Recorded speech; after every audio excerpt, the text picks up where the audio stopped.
Bom dia, irmãos, paz seja convosco. Vamos à nossa 86ª aula da nossa Escola Bíblica Online. Há 86 domingos, estamos aqui às 9 horas da manhã, trazendo uma gloriosa palavra de Deus para o seu entendimento, para que você se edifique cada vez mais e aprenda verdadeiramente a palavra de Deus. Limpa, sem heresia, sem nenhuma colocação de homens, opiniões humanas dentro desses versículos. Somente a palavra de Deus. Amém?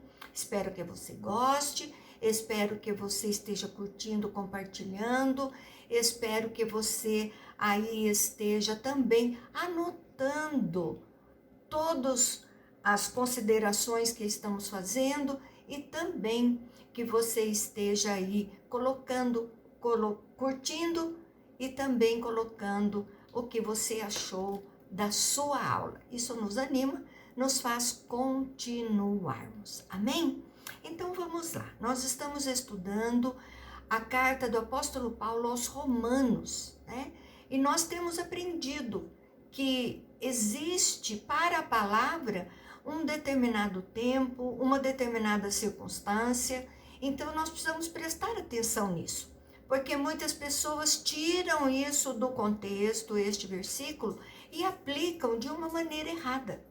Então nós estamos aprendendo, como eu disse, de uma maneira genuína, uma maneira verdadeira. Amém? Então, abra aí a sua Bíblia, na carta do apóstolo Paulo aos Romanos, capítulo 8, verso 26 e 27. Nós vamos falar hoje sobre a intercessão do Espírito Santo de Deus. E a palavra de Deus diz, também o Espírito, semelhantemente, nos assiste em nossa fraqueza, porque não sabemos orar como convém. Mas o Espírito Santo intercede por nós sobremaneira, com gemidos inexprimíveis, e aquele que sonda os corações sabe qual é a mente do Espírito Santo, porque segundo a vontade de Deus é que ele intercede pelos santos. Então, com o nosso coração falho, na verdade, nós temos dificuldades de viver o nosso dia a dia com Deus, porque ainda andamos com este corpo pecaminoso. Mas o Espírito Santo nos dá assistência. Olha que coisa fantástica. Quando Jesus ascendeu aos céus, ele disse um pouco antes de que ele deixaria um Espírito Santo para estar nos consolando, nos conduzindo aqui nesta terra. Nós não ficaríamos sozinhos. Então veja bem, agora Paulo diz que ele nos dá assistência. Então, no momento bom, no momento ruim, na dificuldade, na enfermidade, ele sempre vai estar conosco e vai nos assistir. Ele vai estar junto de nós, vendo e agindo sobre o que estamos passando. Então, ele nos ajuda na nossa fraqueza. Nós oramos, não oramos como devemos, né? Nós não oramos porque não sabemos a vontade de Deus para a nossa vida. Nós oramos pelas coisas temporais, sem saber pelo que devemos orar. Então, o Espírito Santo intercede, ele fala de nós para Deus, de uma maneira que só as palavras não explicam, né? Às vezes nós queremos falar com Deus, mas a aflição é grande, e aí o que acontece? O Espírito Santo intercede por nós diante de Deus.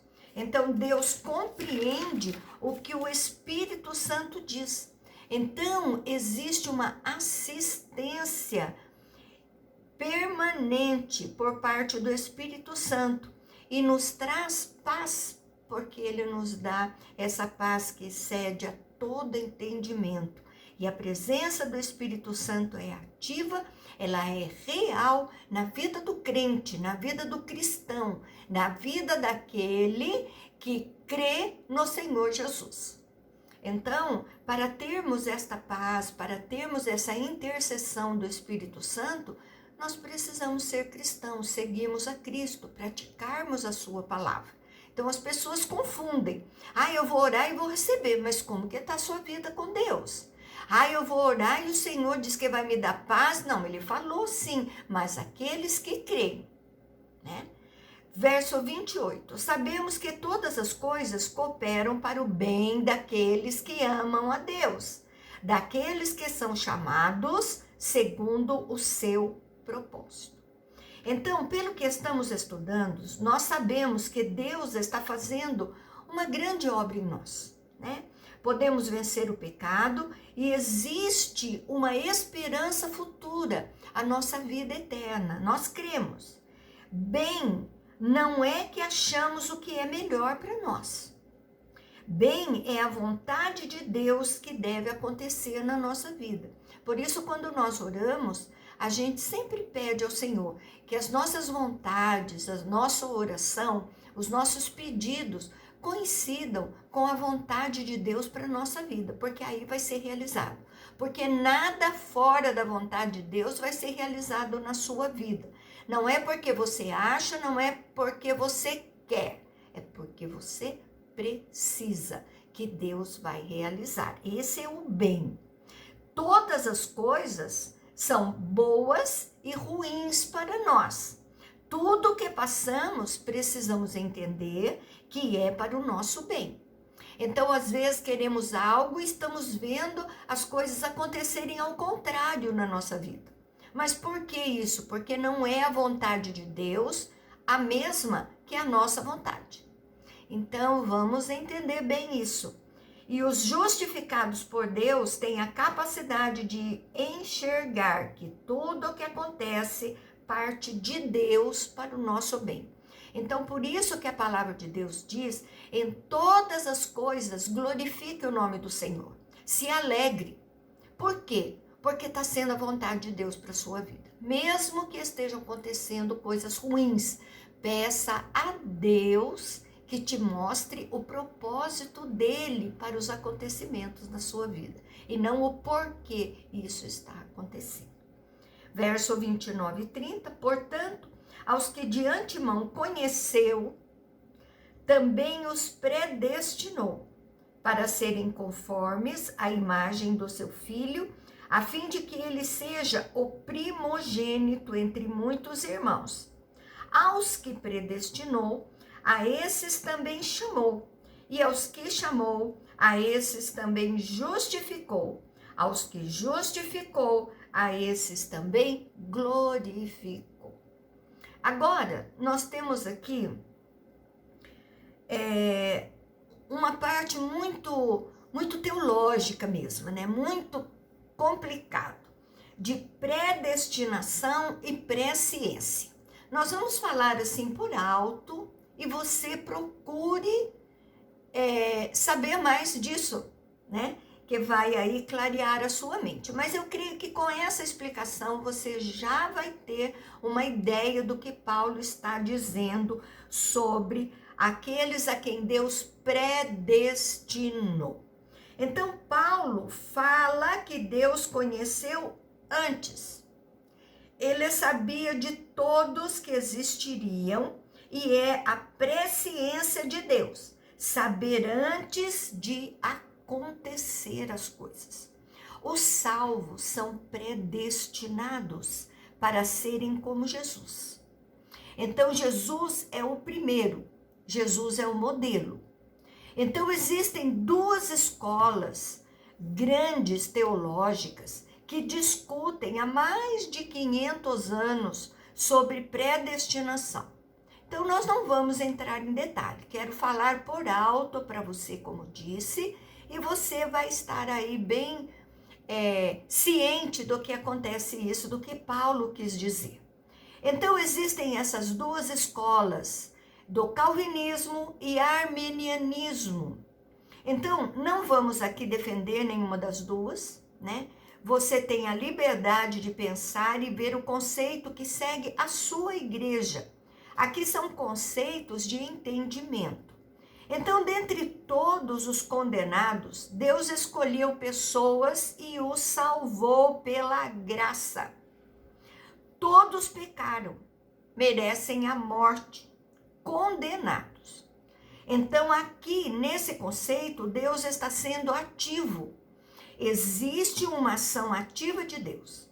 Aqui não depende da pessoa e da sua obra. Deus salvou quem Ele quis, dentre todos os condenados. Então, Deus não predestina pessoas para o inferno. Todos estavam condenados, mas Deus predestina para a salvação.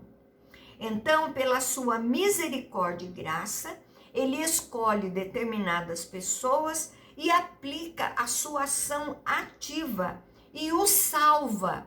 Esse é um conceito calvinista, de Calvino. E Deus sabia quem ia crer. Essa é a presciência. Então, Ele escolheu esses para serem salvos. Nesse conceito, Ele predestinou, quer dizer, a presciência. Aqui Deus olha para todos os condenados e consegue ver quem ia ou não crer e escolhe a eles. Então, nesse capítulo, Deus age de forma passiva. Por quê? Primeiro Deus vê quem ia crer e depois Ele salva aqueles que creem. Então, aqui o foco está na pessoa crer por ela mesma. Então, o conceito armeniano é este. No conceito, a pessoa só consegue crer porque Deus a capacitou. Então, neste último, a pessoa consegue crer porque se esforçou para isso. Então, Deus a escolhe por conta dessa presciência.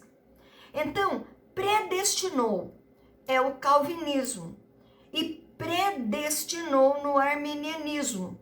No calvinismo, dentre todos os condenados, Deus escolhe pessoas e salva pela graça. Então, é uma ação ativa de Deus. No arminianismo, Deus sabia quem ia crer. Então, é a presciência de Deus. E então, Ele escolhe esses para serem salvos. É a ação passiva de Deus.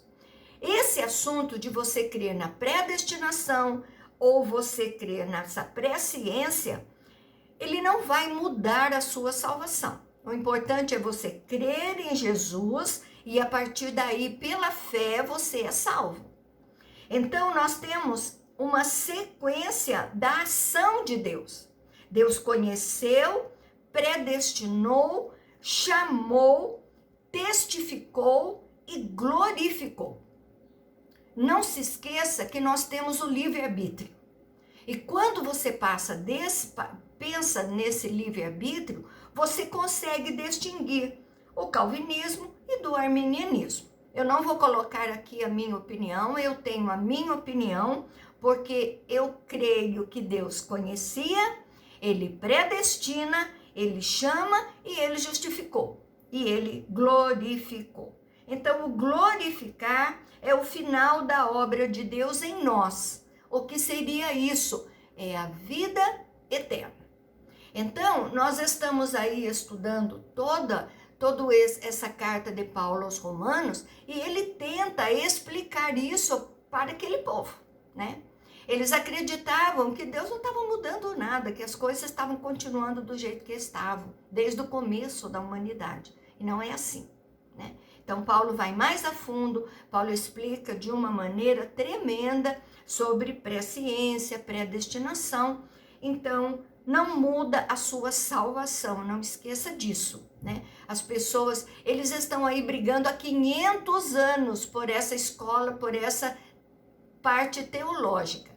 Mas nós cremos de uma maneira, não vai mudar, né, a nossa salvação, o nosso caminhar com Deus. Agora, as provas e a certeza do amor de Deus. Então veja que Paulo está focando em coisas muito práticas. Paulo está mostrando para os romanos aquilo que Deus faz. né? O poder de Deus para transformar a nossa vida. Então, verso 31 e 32 diz: que diremos, pois, vista a estas coisas? Se Deus é por nós, quem será contra nós? Aquele que não poupou o seu próprio filho, antes por todos nos entregou.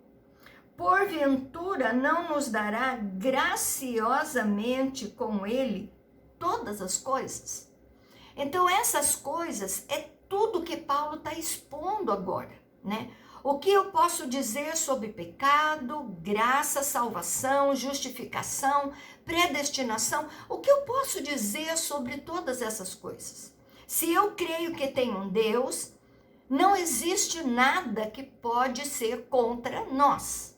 Se Deus provou o seu amor por nós, dando o seu próprio filho para nos salvar, não nos dará as outras promessas que ele fez?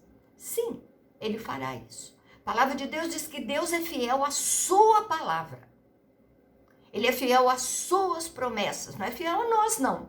Nós somos pecadores, nós somos falhos, tem um monte de música aí, né, de louvor. Ah, fiel a mim. Não, Deus não é fiel a você, não. Deus é fiel à sua palavra.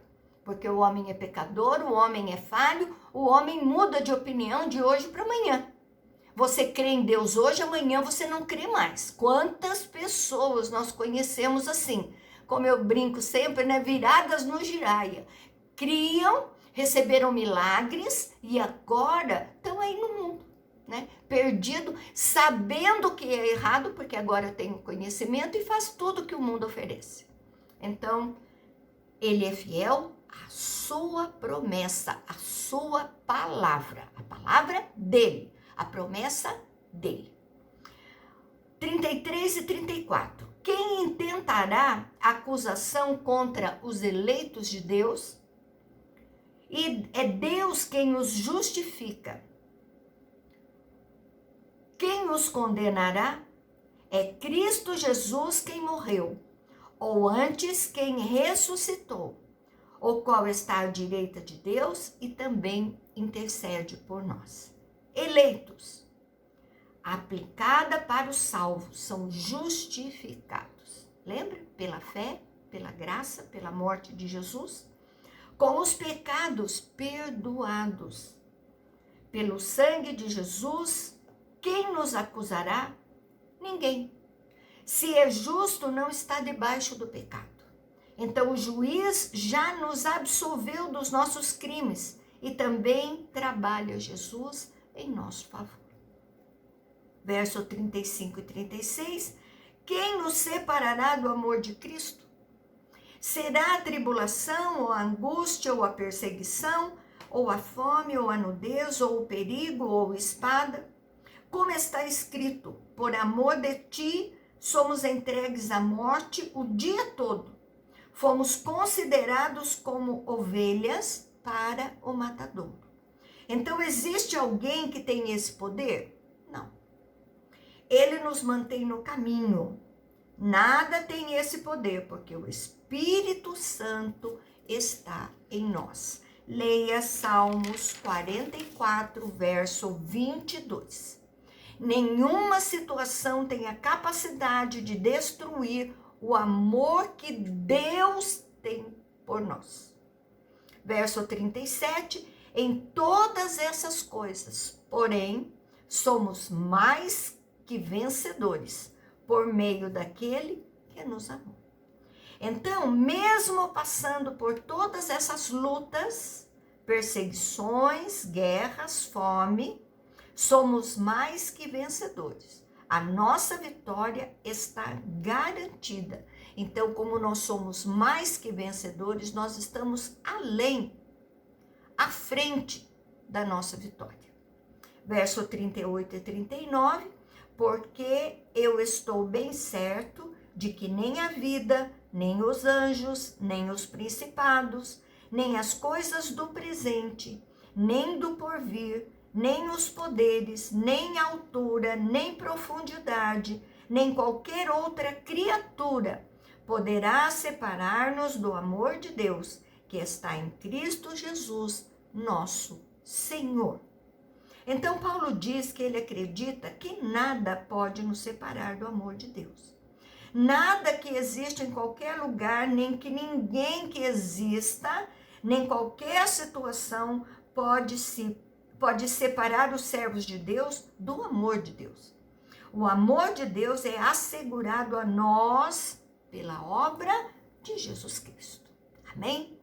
Antes de passarmos para o próximo capítulo, o capítulo 9, neste capítulo 8, nós aprendemos a vida através do Espírito Santo, os sofrimentos do presente e as glórias do futuro, a intercessão do Espírito Santo, as provas e as certezas do amor de Deus. Agora, Paulo vai falar da incredulidade dos judeus. Vamos avançar. Desculpa mexer aí. Verso 9, capítulo 9, verso 1 e 2. Digo a verdade em Cristo, não minto, testemunhando comigo no Espírito Santo a minha própria consciência. Tenho grande tristeza e incessante dor no coração. Então Paulo diz que vai falar a realidade de algo. Então ele demonstra que parte dos judeus rejeitaram a Cristo. E lhe traz uma grande dor, mesmo sendo designado apóstolo dos gentios, ele demonstra amar o seu próprio povo, os judeus. Paulo era judeu.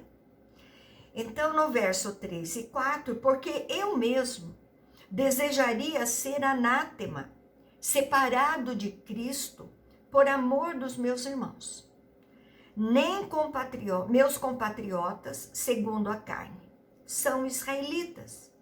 Pertence-lhes a adoção e também a glória, as alianças, a legislação, o culto e as promessas.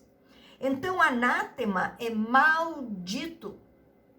Paulo diz que se soubesse, daria sua vida, se possível, se separar de Cristo, para que todos pudessem conhecer a Cristo, pudessem crer. Isso não era possível e queria que o seu povo mudasse o coração endurecido. Então Paulo diz que eles têm tudo para ser o povo de Deus, mas rejeitam a Jesus. No verso 5, deles são os patriarcas, e também deles descende o Cristo segundo a carne, o qual é sobre todos, Deus bendito para todo o sempre. Amém. Então Jesus é descendente de Davi. E Paulo chama aqui Jesus de Deus. Menção direta da divindade. Menção direta da trindade. Então, o povo de Deus rejeita Jesus. Nós sabemos que os judeus, a maioria deles, eles criam nas leis de Moisés. E nós vimos de que a lei não salva. Por que não salva? Porque as pessoas, os judeus, não conseguem seguir 100% a lei. Então aí entra a graça. Então a fé em Jesus, pela graça, nos dá a salvação. Então a lei vai mostrar o nosso pecado, para que nós, por fé, possamos crer em Jesus, e aí nós vamos ser salvos. Então os judeus, Paulo fica indignado, ele fala, eu daria a minha vida se pudesse me separar de Cristo, mas não acontece isso porque ele crê, né? Agora, a rejeição de Israel não é uma falha das promessas de Deus, né? Como nós falamos, Deus é fiel às suas promessas, somos nós quem falhamos. Verso 6, e não pensemos que a palavra de Deus haja falhado, porque nem todos os de Israel são, de fato, israelitas. Então, Paulo começa a analisar por que Israel rejeitou o Senhor, e vai relacionar isso com as promessas de Deus. Então, ele mostra que a aliança de Deus não significa nascer judeu, nascer israelita. Nasceu israelita nem sempre é povo de Deus automaticamente. Nós vimos aqui. 7 e 8, nem por serem descendentes de Abraão, são todos seus filhos, mas em Isaque será chamada a tua descendência, isto é, estes filhos de Deus não são propriamente os da carne, mas devem ser considerados como descendências o filho da promessa. Olha que interessante. Os judeus tinham no coração a questão do sangue nascido daquele povo. Então, Paulo cita aqui Gênesis 21, versículo 12. Abra lá e leia. E vai explicar que para ser filho da promessa, não só nasceu israelita, mas também tem que ser alguém que anda na promessa. O nascimento de Isaque foi um milagre, por Sara ser estéril. Então, seria alguém que nasceu do milagre de Deus. Então, o milagre de Deus aconteceu no coração do ser humano. Então, o israelita do povo de Deus não é somente aquele que nasceu israelita, mas sim o que é filho da promessa, aquele que anda na vontade de Deus. Então, entenda bem isso, nós estamos falando isso há tempos. Agora, Israel responsável pela sua própria rejeição. Israel é o povo de Deus, o povo escolhido, aqueles judeus. Então, primeiro, nasceu judeu, leis e obras, vai dar salvação. Esse era o pensamento do judeu. Paulo vai demonstrar que não é isso. Nasceu judeu, tem que ter fé para ter salvação. Então, o primeiro não leva a pessoa a ser salva, mas o segundo, a salvação vem pela fé em Cristo Jesus. Por isso, Paulo explica que nem todos que são povo de Israel, que são judeus, são povo de Deus. Eles estavam fazendo muita confusão com isso, né? Então, eles faziam acepção daqueles que não eram judeus, eles se achavam superiores, né? Tem toda aquela história que nós já falamos e você já sabe, você que tem nos acompanhado. Verso 9 e 10, porque a palavra da promessa é esta: por esse tempo virei, e Sara terá um filho, e não ela somente, mas também Rebeca, ao conceber de um só Isaque, nosso pai. Então, Paulo cita Gênesis 18:10, o nascimento do filho de Sara e Rebeca, o nascimento milagroso. A promessa de Deus vem através do milagre da fé, de crer que duas estéreis tiveram filhos. Então, Paulo quer mostrar que os verdadeiros filhos de Israel são os filhos da promessa, isto é, aqueles que creem. Verso 11 e 13, e ainda...